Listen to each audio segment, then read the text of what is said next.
특히 네 번째, 다섯 번째 발가락 사이 아니면 세 번째, 다섯 번째 발가락에 제일 많이 생겨요. 제일 많이 생깁니다. 죄송해요. 그리고 네 번째, 다섯 번째 발가락에 제일 많이 생겨요.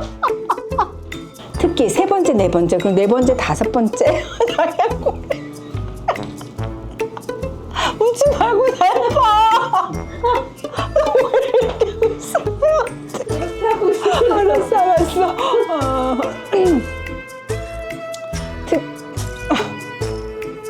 특히 세 번째, 네 번째, 그리고 네 번째, 다섯 번째 네 번째, 다섯 번째 부분. 미치겠네 진짜. 무좀 있으실까요? 이 무좀은 물집과 좀벌레를 합친 우리말이에요. 표재성 곰팡이증의 원인 물질 중에 하나인 백선이 이 발에 나타난 질병을 일컫는 말입니다. 무좀은 무좀 환자하고 직접적인 피부 접촉을 하거나 수영장, 목욕탕의 발수건, 신발을 통해서 감염이 될 수 있어요. 특히 이 무좀 환자의 발에서 나오는 각질, 이거는 곰팡이가 많이 들어있거든요. 목욕탕처럼 우리가 맨발로 돌아다니는 곳에서는 전염되기가 쉽습니다. 특히 발에 공기순환이 안 돼서 습도가 좀 높은 환경이 유지된다든지 뭐 당뇨 같은 만성 질환이 있는 경우에는 피부에 손상이 생긴 틈을 통해서 감염이 될 위험성이 높아집니다. 무좀 중에서 가장 흔한 지간형 무좀은 대부분 성인 남성한테 많죠. 그러니까 발가락 사이에 생긴 무좀이죠. 특히 세 번째, 네 번째, 그리고 네 번째, 다섯 번째 그 발가락 사이에 많이 생기잖아요. 신발하고도 관계가 깊어요. 성인 남성의 구두라는 게 통풍이 좀 어려운 구조잖아요. 그래서 많은 남성들이 특히 군대 가서 생기는 경우가 많다고 합니다. 신발도 불편하고 발에 땀도 많이 차는 데다가 또 걸린 사람하고 단체 생활을 하니까 많이 군대 가서 옮아온다고 하더라고요. 증상이 어때요? 피부가 짓무르고 습기에 불어서 하얗게 되면서 갈라지거나 또 각질도 벗겨지고 또 냄새도 나고 가렵기도 하잖아요. 이런 증상에 물집이 보이잖아요. 그럼 수포성 무좀이다 이렇게 얘기를 합니다. 내가 수포형이든 지간형이든 이 무좀 때문에 고통 안 받으려면 일단 발을 깨끗하게 씻고 잘 말려줘서 뽀송뽀송한 상태를 유지하는 게 중요합니다. 예전에 발가락 양말 신고 다니시는 분들 계셨던 것 같아요. 물론 무좀이 일어나는 원인을 제거하기 위한 방법 중에 하나겠지만 대부분 우리가 양말하면 생각나는 모양이랑은 좀 차이가 있어서 좀 특이해 보여서 기능도 기능이지만 모양 때문에 무좀이라도 안 끼고 다니시는 분들이 많았습니다. 하지만 멋보다는 건강이 중요하다고 단언해서 말씀드릴 수 있어요. 멋은 나중에 부려도 되잖아요. 근데 방치를 하잖아요. 그럼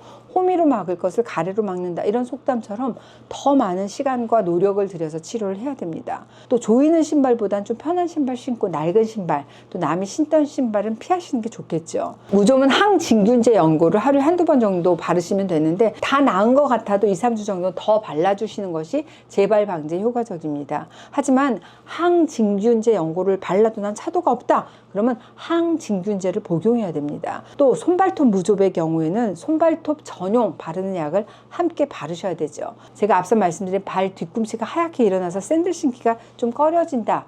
그 각질도 사실은 무좀이라고 할 수 있습니다. 이 무좀은 각화형 무좀이다. 그래서 다른 무좀들하고 다른 양상을 보이지만 이것도 역시 무좀입니다. 하지만 이런 증상들이 좋아지고 나빠짐을 반복해서 많은 환자들이 단순 각질로 치부해가지고 막 돌을 박박 문질러서 꼭 피를 보고 많은 셀프 각질 제거를 하신다든지 아유 이건 나이 든 결과라서 어쩔 수 없다. 그냥 내버려 두시는 경우가 많습니다. 그렇게 되면 이 각질은 전체적으로 이렇게 두꺼워지는 현상이 나타나요. 그렇기 때문에 원인균에 대해서 정확히 파악을 하고 치료 후에 보습과 항균을 좀 제대로 해주는 게 참 중요합니다.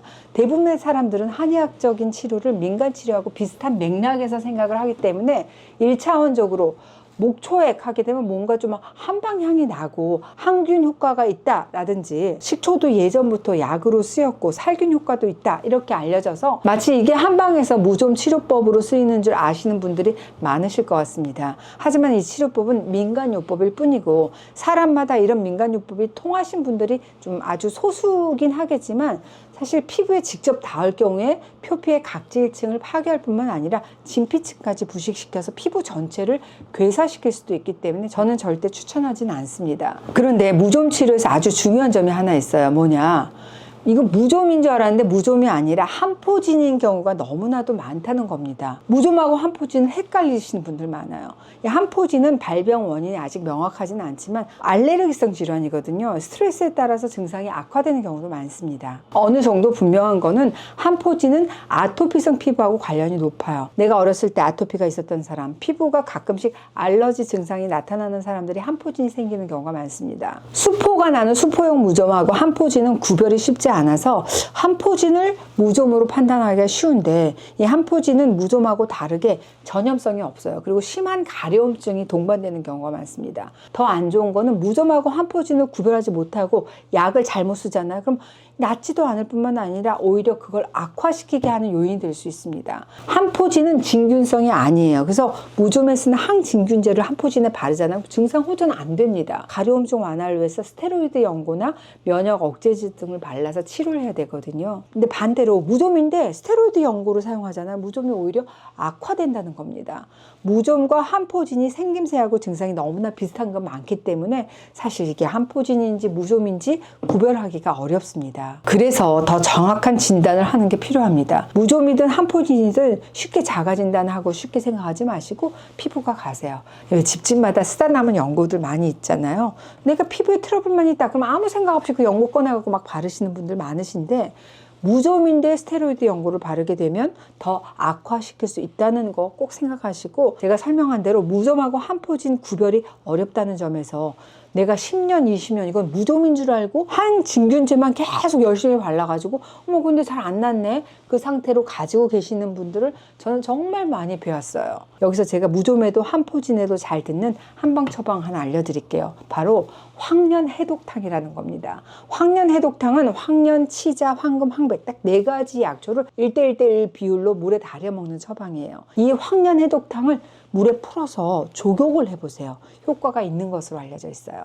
간단합니다. 먼저 잘 씻고 잘 말린 후에 황련치자, 황금, 황백 이 4가지 약초를 약 10g씩 동량의 비율로 2리터 물에 30분 정도 달이세요. 원 약초를 써도 되고 그냥 가루 낸 걸 쓰셔도 좋습니다. 끓인 후에 약초 걸러내시고 이 황련해독탕만 냉장 보관해 주세요. 이 탕액을 조금 따르거나 스프레이 용기 있잖아요. 여기에 넣어가지고 발을 하루에 5번 정도 잘 뿌려주세요.